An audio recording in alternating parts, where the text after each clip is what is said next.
최근에 절대로 전세 살지 말라는 영상이 보였는데요. 이 영상은 부일남 유튜버가 올린 영상을 저격한 것으로 보입니다. 그리고 가처분 소송까지 하며 승소를 했다고 하는 유튜버더군요. 그래서 제 스승 부일남 유튜버를 저격하는 영상을 한번 찾아보았습니다. 20대의 흑수저가 2년 만에 아파트 9채를 매입하여 순수익 2억을 벌어들인 에디입니다. 수백 명의 수강생과 수익 인증이 넘쳐나고 있습니다. 저희 단톡방에 들어오시면 매일 부동산 뉴스, 아파트 청약, 투자 정보 등을 무료로 제공하고 있고요. 저희 부동산 투자 노하우를 적혀있는 무료 전자책도 나눠드리고 있습니다. 인원을 한정적으로 모집하고 있고 방이 다 차면 입장을 못하시니 빠르게 입장하세요. 여기서 제가 스승님이라고 말하는 이유는 제가 수강을 듣고 강의를 들은 게 아니라 부일남님께서 유튜브에 나오기 전부터 카페를 보며 전 알고 있었고 그 글들을 읽으며 스스로 부동산 투자 공부를 하며 1,000만원으로 시작하여 아파트 9채를 매입해 2년 만에 2억 이상의 순수익을 냈기 때문에 제 마음속으로 항상 스승님이라고 생각하며 스승님이라 부르는 점을 참고해주세요. 이 영상은 비방 목적이 아닌 시청자분들의 올바른 판단을 위해 피해자가 생기지 않도록 단순 제 의견을 말씀드리는 겁니다. 일단 첫 번째로 갭투자 신종 투기 방법이라고 말을 하면서 투자자들이 생겨 투기로 많은 폐해들이 일어났다고 하는데요.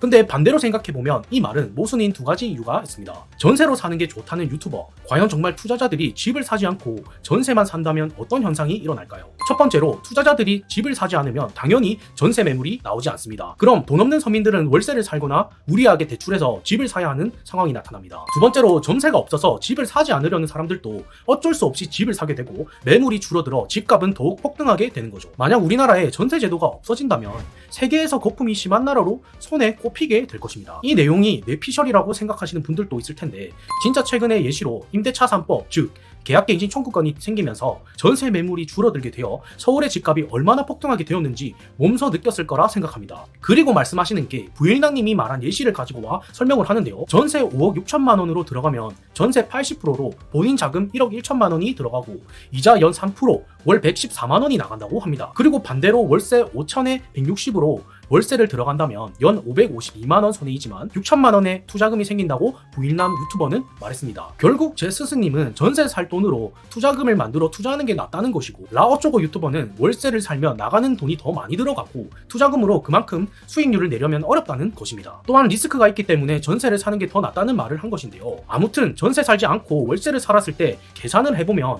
월세 나가는 돈을 메꾸려면 9.1%의 수익을 생겨야 한다고 하면서 6천만 원으로 투자하여 9% 수익률을 올리는 건 하늘의 별 따기라고 합니다. 저는 제 스승님 부일남 덕분에 1,000만 원으로 2억을 만들어내는데 별을 딴 건가 싶네요. 아무튼 6천만 원 갭 전세가율 70%로 계산하면 최대 2억의 집을 수도권에서 30년 이상 연식이나 나홀로 아파트와 11평 이하의 초소형 아파트를 살 수 있다고 합니다. 그리고 진짜 충격적인 거는 전세가 맞춰져 있어야 한다고 합니다. 전세 끼 물건을 투자자가 사는 경우도 있지만 보통은 계약해서 계약금을 걸어두고 전세를 맞추거든요. 투자를 좀 해보신 분들은 이 말을 듣고 어떤 생각이 드시나요? 전 저 말을 보고 저도 모르게 웃음이 나왔는데요. 투자를 해보신 건지 의문이 들었습니다. 그리고 전세가율 70%로 2억대 아파트를 살 수 있다는 말 자체부터가 부동산 투자로 돈을 벌어봤는지 이건 사실 투자를 좀 해보신 분들이라면 혹은 돈을 벌어보신 분들이라면 이미 말이 안 되는 말이라 생각을 하고 계실 겁니다. 당연히 2억으로 서울에 집을 투자하면 메리트가 많이 없죠. 안 좋은 아파트밖에 없으니까요. 또한 전세가 70%라면 서울은 투자를 할 만하지만 타 지역에서는 전세가율 70%는 투자하는 시기가 절대 아닙니다. 그럼 과연 스승님이 서울에만 투자를 하라고 한 것일까요? 다른 지역도 살 수 있는데 서울만 산다는 것은 우리나라에서 한우가 비싸서 미국산 소, 호주산 소를 사 먹지 않는다는 말과 같습니다. 하지만 조금만 눈을 돌려 미국산 소, 호주산 소를 5만 원 주고 소고기 부위를 산다면 제일 좋은 부위를 살 수가 있죠. 전 부산에 살지만 부산의 아파트를 투자해 본 적이 없습니다. 투자는 흐름이 있고 지역마다 가격이 상승할 때를 알 수 있는데 그래서 스승님이 투자를 공부하면 된다고 한 것이죠. 타 지역에 좋은 아파트를 사신다면 충분히 좋은 결과를 낼 수 있다는 말이 되겠습니다. 다음으로 전세가 나가기라도 한다면 큰 부담을 안게 된다고 말을 합니다. 갭 투자의 리스크는 당연히 있습니다. 월세 살면서 무리하게 갭 투자하면 위험 리스크가 있는 건 맞습니다. 어쨌든 그건 잘 모르겠고 투자했을 때 리스크를 줄이는 방법이 있는 것이고 그게 공부가 필요한 것입니다. 6천만 원 가지고 공부 없이 아무 때나 사는 것은 당연히 위험합니다. 하지만 공부하고 투자하면 하늘의 별 따기가 아니라 하늘의 별자리 찾아보기 정도는 되겠네요. 그리고 전년도에 파리 대책이 나오고 규제가 강화되면서 이 라어쩌고 유튜버는 계속 안 좋은 것을 예상했습니다. 하지만 부일남 유튜버가 옳은 것만 보여준다고 했는데요. 공포감을 조성하며 집 사면 큰일 난다는 식으로 말을 하는 하는 라오쪼고 유튜버는 19년도에 이 영상을 올렸습니다. 이는 부일남 스승님이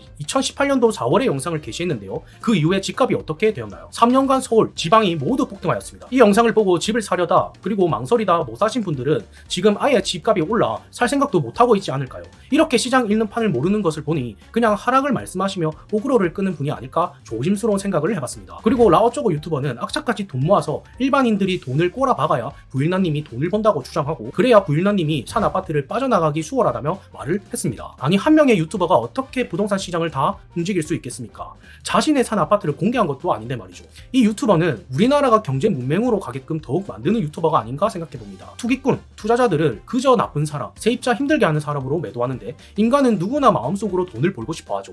그리고 2019년도에 충분히 돈을 벌 수 있는 장이었음에도 불구하고 그 돈을 벌 수 있는 타이밍을 놓치게 만든 장본인이 또 되겠죠. 저는 2019년도에 창원에 투자해서 돈을 벌었었습니다. 그때 당시 6천만 원으로 투자했다면 2억에서 4억을 벌 수 있는 시기였습니다. 매도 시기를 놓쳐 지금까지 가지고 있다 해도 1억 5천만 원 이상은 아직 수익인 셈입니다. 제가 왜 경제 문맹을 만드는 거다 말을 했냐면 투자를 멀리하게 만들기 때문인데요. 미국이나 금융교육을 조기 교육하는 선진국들은 초등학교 때부터 식탁에서 밥 먹을 때 주식 및 경제 교육을 합니다. 그리고 초등학생에게 주식을 선물로 주기도 하는데요. 우리나라에도 그런 분들이 많이 생겨나고 있습니다. 주식 역시 누군가는 돈을 벌면 돈을 잃죠. 이러한 논리라면 초등학생도 일반인의 피 같은 돈을 뺏고 있는 것이 되겠네요. 제가 하고 싶은 말은 남들이 돈 벌 때 그리고 돈을 잃을 때 우리는 물가 상승에 맞춰 함께 수익을 내고 하락할 때 현명하게 자산을 지키는 방법을 배워야 되겠습니다. 즉 결론은 우리는 대세를 바꿀 힘이 없습니다. 개미 투자자이지만 경제 흐름을 읽고 상승할 땐 그 탈출할 수 있는 방법을 배워야 하는 겁니다. 하락하면 하락론자 말을 믿게 되고 상승하면 상승론자 말을 믿게 되는 현실에 대해 오늘 말씀드려봤습니다.